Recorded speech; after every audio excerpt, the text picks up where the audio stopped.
Nous allons lire notre passage du jour. Avant de commencer, j'aimerais qu'on remercie Dieu pour ces bénédictions qu'il nous a envoyées. Alors nous disons, Seigneur, nous te louons, nous te bénissons. Nous sommes glorieux de recevoir tes bénédictions en ce début du mois de novembre.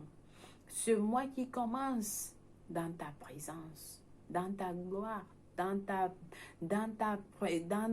ton amour, Seigneur. Alors nous sommes reconnaissants. Nous te disons merci, Seigneur, pour tout ce que tu as préparé pour nous. Pour ce mois de novembre, nous avons le cœur ouvert. Nous avons le cœur sûr et notre foi, notre mémoire est sûre que tu es avec nous. Que tu as commencé ce mois avec nous et tu le finiras avec nous. Et au-delà, tu iras avec nous jusqu'au dernier jour. Car ta parole dit, tu ne nous abandonneras point. Alors nous croyons. Nous croyons en toi, Seigneur, car tu es notre Dieu. Tout ce que tu as planifié pour nous, Seigneur, nous le recevons d'avance. Et nous te disons merci. Tout ce que tu as préparé pour nous, Seigneur, nous disons merci. Nous recevons. Nous sommes à toi complètement, Seigneur. Et notre assurance est sur toi seul. Notre vie est en toi. Notre espoir est en toi. Notre espoir n'est pas en un système ou en un homme, mais en toi seul qui nous connaît, qui connaît le chemin que tu as tracé pour nous. Alors, Seigneur, que ta volonté soit faite. Que ta volonté soit faite en nous, en tout ce qui nous concerne durant ce mois de novembre. Et avant que ce mois ne s'achève, Seigneur, nous avons assurance que nous allons sortir glorieux, victorieux, parce que tu es avec nous tout au long de ce mois. Alors nous te disons merci au nom de Jésus-Christ. Amen. Loué soit Dieu. Alors, chers frères et sœurs, notre passage du jour est intitulé « Du courage pour l'Évangile ». Oui, du courage pour l'Évangile. Pasteur Chris prend ce passage de Josué 1, verset 9. Nous lisons notre verset ensemble. « Je n'étais pas donné cet ordre. Fortifie-toi et prends courage. Ne t'effraie point et ne t'épouvante point, car l'Éternel, ton Dieu, est avec toi dans tout ce que tu entreprendras. » Loué soit Dieu. Quelle assurance que Dieu nous donne en commençant ce mois de novembre. Il nous dit qu'on soit fortifié et avoir du courage en tout ce que nous allons faire. Alléluia. Alors, Pasteur Chris nous dit, le courage est la capacité et la volonté de faire ou de défendre ce qui est juste ou nécessaire même face à l'adversité ou l'opposition. C'est la capacité à faire face au danger et à l'opposition sans crainte et à affirmer votre foi en Christ, quels que soient les adversaires ou adversités auxquelles vous êtes confrontés. Oui, chers frères et sœurs, je ne sais pas ce qui vous confronte en ce moment. Ayez le courage. Ayez le courage, la capacité de confronter cela avec foi en Christ. Loué soit Dieu. Alors, le pasteur continue en disant, c'est une vertu qui a été accordée à tous, un chacun de nous en Christ. Mais tous les chrétiens ne le manifestent pas. Chers frères et sœurs, ayez le courage. La parole de Dieu nous dit d'avoir le courage. Cela nous a été donné. Vous n'avez pas besoin d'acheter le courage, non. Dieu vous a donné le courage en tant que chrétien. Il vous donne pas. Il nous a donné cela parce qu'il savait que l'adversaire devait être là. Alors il dit, mon enfant, aie courage, sois fortifié, je suis avec toi, peu importe ce qui t'arrive. C'est ce que Dieu nous dit. Alléluia.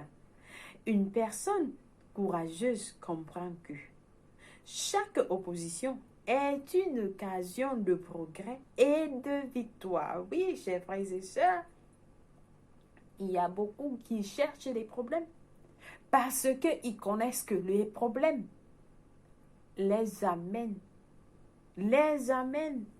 dans la victoire. Dans la victoire, c'est une occasion de progrès et de victoire. Quel est le problème que tu as aujourd'hui? Dis-toi que je sortirai vainqueur de ce problème, car le Seigneur est avec moi.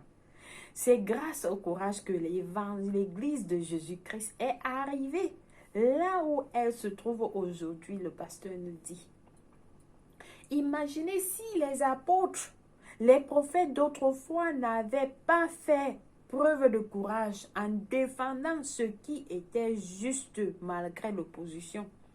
L'évangile n'aurait peut-être jamais fait le tour du monde et ne nous serait pas parvenu à temps. Oui, si ces apôtres, ces prophètes ont dit non, nous avons peur, ils allaient se cacher. Où est-ce que l'évangile, l'église de Dieu serait aujourd'hui? Où est-ce que l'église de Jésus-Christ serait aujourd'hui? Chers frères et sœurs, cela se passe aujourd'hui. N'ayez pas peur, car le Seigneur nous rassure qu'il est avec nous. Il nous a donné ce courage parce qu'il connaît. Il connaît. Alors, soyez fermes. Soyez fermes et dites que moi, je vais servir l'Éternel, mon Dieu, jusqu'à la fin. Peu importe ce qui m'arrive, je ne peux pas changer cet avis. L'apôtre Paul nous a dit, pour moi, vivre, c'est Christ. Et mourir, c'est un gain. Alors, moi qui vous parle, j'ai pris cette décision que moi, vivre, c'est Christ. Et mourir, c'est un gain, peu importe ce qui m'arrive. Je ne sais pas ce qui est de vous, chers frères et sœurs. Je ne sais pas ce qui est de vous. Alors, les apôtres n'avaient pas peur des rois et des tyrans. Et ils n'avaient certainement pas peur de mourir. N'ayez pas peur. N'ayez pas peur, peu importe qui se place devant vous. Ils étaient forts et très courageux. Paul, dans sa lettre à l'église de Thessalonique, a raconté comment lui et les autres ont fait preuve d'un grand courage pour prêcher l'évangile malgré une opposition farouche. Ils nous disent dans 1 Thessaloniciens 2, verset 2, « Vous savez à quel point nous avons été maltraités à Philippe jusqu'avant de venir vous voir et combien nous avons souffert là-bas. Cependant, Dieu nous a donné le courage de vous annoncer ardemment le même message, malgré tout, malgré que nous étions entourés d'ennemis. Oui, Dieu savait et il les a donné le courage d'affronter ses ennemis qui les entouraient farouchement. Qu'est-ce qui vous entoure aujourd'hui? Dieu est avec vous. Les personnes courageuses restent focalisées sur ce en quoi elles ont cru. Et pour eux, il n'y a rien de trop grand à donner ou à faire lorsqu'il s'agit de poursuivre leurs convictions. Peu importe ce qui vous arrive, qu'est-ce que vous croyez? Vous croyez en quoi? Vous croyez en quoi? Moi, je crois en Jésus-Christ. Alors, je suis face. Je vais face à tout ce qui va venir devant moi. Je les affronte avec courage. Il y a ceux qui croient à d'autres religion. Ils croient en quelque chose. Les gens, vous voyez, les gens, ces kamikazes qui se tuent. Ils ne croient même pas, ils ne connaissent même pas à quoi ils croient. Mais nous, nous croyons à notre Seigneur Jésus-Christ qui est mort pour nous. Il est mort pour nous, c'est en lui que nous croyons. Alors, donnez-vous corps et âme. Donnez-vous, chers frères et sœurs. Par conséquent, fixez votre pensée sur le Seigneur et sa parole. Et soyez toujours prêts à faire quoi que ce soit pour avancer l'évangile. Loué soit Dieu. Chers frères et sœurs, cette parole, en début du mois de novembre, a apporté la lumière dans le cœur de quelqu'un. A apporté la lumière, éclairer votre chemin en ce mois de novembre. Alors, avancez l'évangile de Jésus-Christ. Loué soit Dieu. Vous êtes bénis.